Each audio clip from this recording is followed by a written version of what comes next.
അപ്പൊ ഈ മാസം സ്റ്റാർട്ടിങ്ങിൽ എനിക്ക് വേണം ജൂലൈ 9 തോന്നുന്നു പൃഥ്വിരാജ് സുകുമാരന്റെ ഒരു പുതിയ സിനിമ ഇറങ്ങിയിട്ടുണ്ടായി. അതിന്റെ പേര് ഐ നോബഡി. അപ്പൊ സിനിമ ഞാൻ പേഴ്സണലി കണ്ടിട്ടില്ല. അപ്പൊ അതിന്റെ റിവ്യൂ ഒക്കെ നോക്കിയപ്പോ ഒരു ആവറേജ് ഉള്ള ഒരു ഫ്ലോപ്പ് പോലത്തെ മൂവിയാണ്.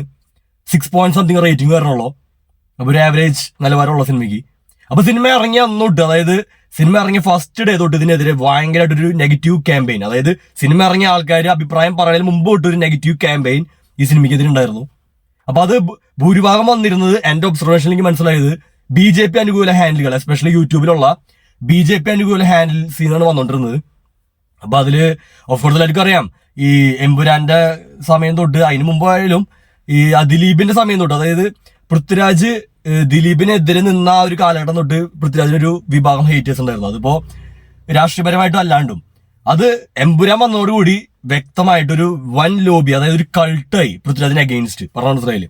അപ്പൊ ആ ഒരു കൾട്ടാണ്, ആ ഒരു ആന്റി പൃഥ്വിരാജ് കൾട്ടാണ് ഇതിന്റെ ഒരു എന്താ പറയാ ഈ നെഗറ്റീവ്സ് പടച്ചുവിടുന്നത്. സംഭവം സിനിമ ഫ്ലോപ്പ് ആണെന്നാണ് എനിക്ക് മനസ്സിലായത്. പക്ഷെ സിനിമ ഇറങ്ങിയ ഫസ്റ്റ് ഡേ തൊട്ട് ഒരു നെഗറ്റീവ് ക്യാമ്പയിൻ, അതും ഭൂരിഭാഗം വന്നിരുന്നതും നമ്മുടെ BJP അനുകൂല ഹാൻഡിൽസ്, അതായത് BJPന്റെ പൊക്കി പറയുന്ന ചാനലാണ് ഇതൊക്കെ ഇട്ടുകൊണ്ടിരുന്നത്. എസ്പെഷ്യലി മുൻനിരയിൽ നിൽക്കുന്ന യൂട്യൂബ് ചാനലുകളുണ്ട് ചിലത്, ഈ സോ കോൾഡ് മറ്റേ മാധ്യമങ്ങൾ എന്ന് എസ്റ്റാബ്ലിഷ് ചെയ്തിട്ടുള്ളത്. മെയിൻ സ്ട്രീം മീഡിയാസ് അല്ല, പക്ഷെ യൂട്യൂബിലുള്ള മാധ്യമങ്ങളുണ്ട് ചിലവര്. അവരൊക്കെ നല്ല രീതിക്ക് പൃഥ്വിരാജിന് അഗെയിൻസ്റ്റ് ആ ഒരു സിനിമ പൊട്ടി, അതായത് സിനിമ ഇറങ്ങിയ നിമിഷം തൊട്ട് പൊട്ടി എന്ന് പറഞ്ഞിട്ട് വീഡിയോസ് ഇറക്കുന്നുണ്ട് പറഞ്ഞ മനസ്സിലായില്ലേ. അപ്പൊ അതെനിക്ക് മനസ്സിലായ കാര്യം എന്ന് വെച്ച് കഴിഞ്ഞാൽ, ഈ എമ്പുരാൻ കഴിഞ്ഞതോടുകൂടി പൃഥ്വിരാജ് നല്ല രീതിക്ക് ഒരു BJP കാരുടെ ഒരു നല്ലൊരു ഹെയ്റ്റ് ഉണ്ട് പറഞ്ഞ മനസ്സിലായ, നല്ല രീതിക്കുള്ള ഒരു ഹെയ്റ്റ്, അതായത് പൃഥ്വിരാജിനെ നല്ല രീതിക്ക്. അപ്പൊ നമ്മളിപ്പോ കമന്റ് ബോക്സ് എടുത്ത് നോക്കിയാൽ ഇപ്പൊ പൃഥ്വിരാജിന്റെ ഇൻസ്റ്റാ ആണെങ്കിലും അല്ലെങ്കിൽ യൂട്യൂബിലാണെങ്കിലും പൃഥ്വിരാജിന്റെ ഇന്റർവ്യൂസിന്റെ അടിയിലൊക്കെ നല്ല രീതിക്ക് നെഗറ്റീവ് കമന്റ്സ്, അത് ഭൂരിഭാഗം വരുന്നതും ഈ BJP അനുകൂല വ്യക്തികളിൽ നിന്നാണ്. നല്ല രീതിക്ക് എന്താ പറയാ ഒരു ആന്റി പൃഥ്വിരാജ് പ്രൊപ്പഗാൻഡ വർക്ക് ചെയ്യേണ്ട ഇൻസൈഡ് അതെല്ലാവർക്കും അറിയാം. ഓഫ് കോഴ്സ് അത് പൃഥ്വിരാജ് അല്ല അതിന്റെ ആയിത്തര, അത് ഒരുപാട് പേർക്ക് ഇതിനു മുമ്പ് പല പാർട്ടിയിൽപ്പെട്ട ആൾക്കാർക്കും പല പാർട്ടിക്കാരുടെ ഭാഗത്തുനിന്നും ഉണ്ടായിട്ടുണ്ട്. അതിൽ BJP മാത്രം കുറ്റം പറയാൻ പറ്റില്ല, BJP ഉണ്ട്, CPM ഉണ്ട്, കോൺഗ്രസ് ഉണ്ട് ഓഫ് കോഴ്സ്. അപ്പൊ അതിലുള്ള കാര്യം ഈ അറ്റാക്കിന്റെ ഒക്കെ പിന്നില് വേറെ കാര്യം എന്ന് വെച്ചാൽ, ഞാൻ ഇന്നാൾ വീഡിയോ ഉണ്ട് പൃഥ്വിരാജ് പറയണത്, പൃഥ്വിരാജ് ഇത് മനസ്സിലായെന്ന് പറഞ്ഞ മനസ്സിലായില്ലേ. പൃഥ്വിരാജ് ഇത് മനസ്സിലായിട്ട് പൃഥ്വിരാജിന്റെ അമ്മ മല്ലിക സുകുമാരൻ ഒരു വീഡിയോയിൽ പറയണ്ടായി, അവന് BJPക്ക് എതിരല്ല അല്ലെങ്കിൽ RSSന് എതിരല്ല എന്നൊക്കെ പറഞ്ഞ് വെളുപ്പിക്കാൻ ശ്രമിക്കണ്ടായി. ഒപ്പം തന്നെ പൃഥ്വിരാജും ഈ കഴിഞ്ഞ ഇന്റർവ്യൂവില് അവനിത് മനസ്സിലായി, അതായത് പൃഥ്വിരാജിന് മലയാളം മൂവി, അതായത് സിനിമയാണ് അവന്റെ ജീവിതം പറഞ്ഞ മനസ്സിലായ. അപ്പൊ അങ്ങേർക്ക് എന്താ പറയാ ഒരു പരിധി വരെ രാഷ്ട്രീയ നിലപാടിൽ ഉറച്ചിക്കാൻ പറ്റുള്ളൂ. അത് വിട്ട് ഉറച്ചു നിന്ന് കഴിഞ്ഞാൽ അങ്ങേർക്ക് ഈ സിനിമ എന്നുള്ള ആളുടെ ജീവിതമായിട്ടുള്ള സിനിമേനെ നഷ്ടപ്പെടും പറഞ്ഞ മനസ്സിലായില്ലേ. അതായത് ഓഫ് കോഴ്സ് ഈ സിനിമ എന്ന് പറയുന്നത് ആർട്ട് എത്രയൊക്കെ കലാപരമായിട്ടാണെങ്കിലും വരുമാനം, അതായത് ബിസിനസ് നടന്നില്ലെങ്കിൽ കാര്യമില്ല പറഞ്ഞ മനസ്സിലായില്ലേ. കലയ്ക്ക് രണ്ടാമത്തെ ഇമ്പോർട്ടൻസ് ഉള്ളൂ, ബിസിനസ്സാണ്, പൈസയാണ് ഇമ്പോർട്ടന്റ്. അപ്പോ ഒരു വിഭാഗം ഇങ്ങനെ നെഗറ്റീവ്സ് അടിച്ചോണ്ടിരുന്ന ഇവൻ നല്ല സിനിമയാണെങ്കിലും ആൾക്കാർ അത് കാണാണ്ട് ഈ ബിസിനസ് നടക്കില്ല പറഞ്ഞത്, അത് പ്രത്യേകം അറിയാം. അപ്പൊ അങ്ങനെ ഒരു വീഡിയോയിൽ പറയണ്ടായി, ആള് ആർക്കും എതിരല്ല, ആള് ആരും അധിക്ഷേപിച്ചിട്ടില്ല എന്ന് പറഞ്ഞ ആള് പറയുന്നുണ്ട് പറഞ്ഞ മനസ്സിലായി. അത് മാത്രമല്ല ഇപ്പൊ നമ്മുടെ എമ്പുരാന്റെ മറ്റേ മുരളി ഗോപി അങ്ങേര് BJP അനുകൂല സിനിമ പിടിച്ചെന്ന് തോന്നിപ്പെടുത്ത്, അത് ഇറങ്ങിയോന്ന് എനിക്കറിയില്ല. മറ്റേ സഖാക്കളൊക്കെ കളിയാക്കിയിട്ട് അങ്ങനത്തെ ഒരു ട്രെയിലറിനെ കണ്ടായിരുന്നു പറഞ്ഞ മനസ്സിലായി, സിനിമ കണ്ടിട്ടില്ല. അപ്പോ ഇവരൊക്കെ എന്ന് പറഞ്ഞാൽ ഇവർക്കൊക്കെ ഈ സിനിമ ഫീൽഡിൽ നിൽക്കണമെങ്കിൽ ഒരു വിഭാഗത്തെ വെറുപ്പിക്കാൻ പറ്റില്ല. അതാണ് ഭൂരിഭാഗം സിനിമ നിങ്ങൾ ശ്രദ്ധിച്ച് കാണാൻ പറ്റും. ഭൂരിഭാഗം സിനിമാടന്മാർ അവർക്ക് രാഷ്ട്രീയം ഉണ്ടായിരിക്കും ചിലപ്പോൾ, പക്ഷെ അത് പുറത്ത് കാണിക്കില്ല. അവരെപ്പോഴും ഒരു എന്താ പറയുക നിഷ്പക്ഷത രീതിയിൽ പോകുള്ളൂ. കാരണം അവർക്ക് ഇപ്പോൾ ഒരു വിഭാഗത്തെ സപ്പോർട്ട് ചെയ്ത മറ്റൊരു വിഭാഗത്തിന്റെ വോട്ട് പോകും പറഞ്ഞ മനസ്സിലായി. പണ്ടൊക്കെ ആൾക്കാർ BJPനെ വെറുപ്പിച്ചിരുന്നു, കാരണം BJPക്ക് അത്ര സപ്പോർട്ടേഴ്സ് കേരളത്തിൽ ഉണ്ടായിരുന്നില്ല പറഞ്ഞ മനസ്സിലായി. പക്ഷെ ഇപ്പോ കോൺഗ്രസും CPM പോലെ അത്രയ്ക്ക് ആയിട്ടില്ലെങ്കിലും ഇപ്പൊ മുസ്ലിം ലീഗിന്റെ ഒക്കെ അത്രയ്ക്ക് ശക്തി, അതിനെ കൂടുതൽ ശക്തിയിലേക്ക് BJP എത്തിയിട്ടുണ്ട്, ഒരു ഹിന്ദു വോട്ടേഴ്സ് എത്തിയിട്ടുണ്ട്. അപ്പോ ഓട്ടോമാറ്റിക്കലി ഇനി BJPനെ വെറുപ്പിക്കാൻ പറ്റില്ല അവർക്ക് പറഞ്ഞ മനസ്സിലായില്ല. അപ്പൊ ഇനി BJPനും എതിർക്കാൻ ആൾക്കാർ മടിക്കും.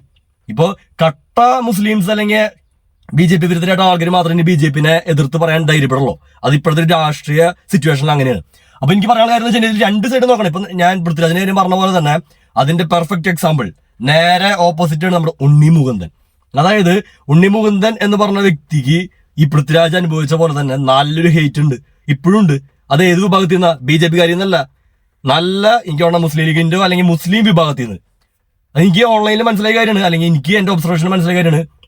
നല്ല രീതിക്ക് നമ്മുടെ ഒരു അടിക്കാൻ പറ്റിയ സീക്രട്ട് ഏജന്റും ഉണ്ണി മോഹൻദനും തമ്മിൽ ഇഷ്യൂ ഉണ്ടായപ്പോഴും ഈ ഉണ്ണി മോഹൻദന്റെ എതിരെ വന്നതൊക്കെ ഈ മുസ്ലിം വിഭാഗം നല്ല രീതിക്ക് വർക്കുണ്ട്. ഇപ്പൊ ഞാൻ തന്നെ ചില വീഡിയോസ് ഇടുമ്പോൾ അതിനിടയിൽ ഉണ്ണി മോഹൻദന് നല്ല ഹെയ്റ്റ് വരുന്നുണ്ട് പറഞ്ഞ മനസ്സിലായ. അതായത് മറ്റേ ചാണകം തീനിന്ന് വരെ വിളിച്ച ആൾക്കാർ കളിയാക്കും ആര് നമ്മുടെ ഈ ഉണ്ണി മോഹൻദനെ. അപ്പൊ പൃഥ്വിരാജിന് മാത്രമല്ല ഉണ്ണി മുകുന്ദനും, അതായത് ഞാൻ രണ്ടുപേരും പറയണത് അത് ശരിക്കും രണ്ട് വിഭാഗത്തെയും, അതായത് ഒരു വിഭാഗത്തെ മാത്രം പറയാനല്ല, ഇതിന്റെ ശരിക്കുള്ള ഈ കേരളം നടക്കുന്ന സംഭവങ്ങൾ ആൾക്കാർ മനസ്സിലാവണം. പറഞ്ഞ മനസ്സിലായില്ലേ? പൃഥ്വിരാജിന് ഇപ്പോൾ ആൾക്കാർ പറയും പൃഥ്വിരാജിനെ മാത്രമേ ഉള്ളൂ. അല്ല, പൃഥ്വിരാജിനെ BJP വേട്ടയാടുന്ന പോലെ തന്നെ ഉണ്ണിമുകുന്ദനെ മുസ്ലിം കമ്മ്യൂണിറ്റിയും വേട്ടയാടുന്നുണ്ട്.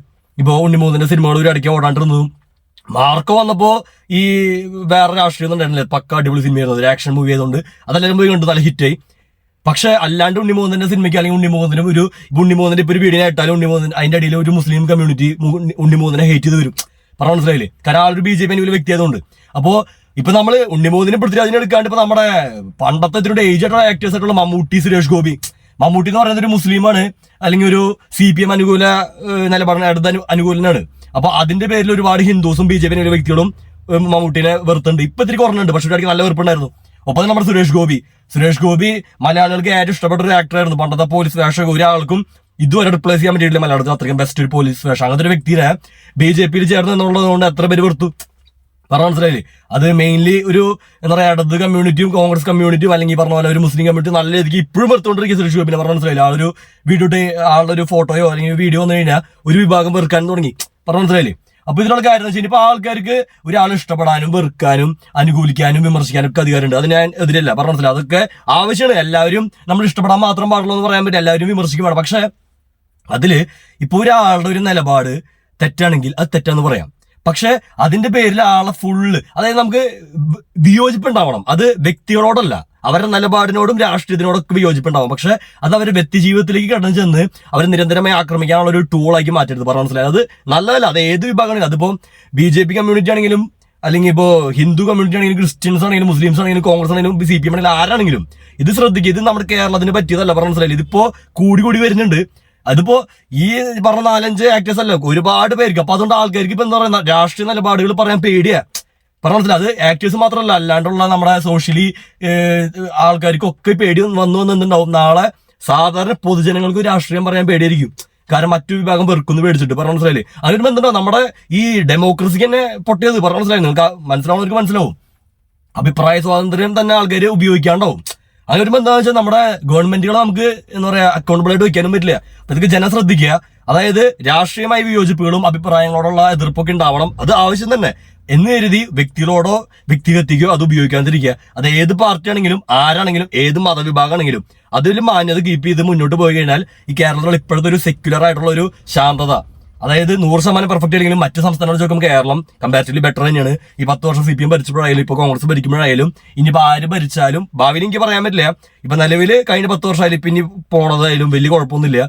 ഒരു പരിധി വരെ ഓക്കെ ആയിട്ട് പോകേണ്ട കാര്യമാണ്. 100% പെർഫെക്റ്റ് അല്ലെങ്കിലും മറ്റ് സംസ്ഥാനങ്ങൾ നോക്കുമ്പോൾ വലിയ വർഗീയ കലാപങ്ങളൊന്നും ഇല്ലാണ്ട് പോകുന്നുണ്ട്. പക്ഷെ ഇതുപോലുള്ള കുറച്ച് വിഷവിത്തുകൾ ഇപ്പൊ കൂടി വരുന്നുണ്ട്. അതായത് ഇപ്പൊ ഞാൻ പറഞ്ഞ പൃഥ്വിരാജ് വിരുദ്ധരായിട്ടുള്ള ആൾക്കാരും ഉണ്ണിമുകുന്ദൻ വിരുദ്ധരായിട്ടുള്ള ആൾക്കാരും ഇങ്ങനത്തെ വിരുദ്ധരായിട്ടുള്ള ആൾക്കാരുകളെ ബാക്കിയുള്ളവരെ ഒറ്റപ്പെടുത്തി അവരെ നിലയ്ക്ക് നിർത്തിയില്ലെങ്കിൽ ഇതെല്ലാവരും എഫക്റ്റ് ചെയ്യും. അത് പൊതുജനം മനസ്സിലാക്കുക.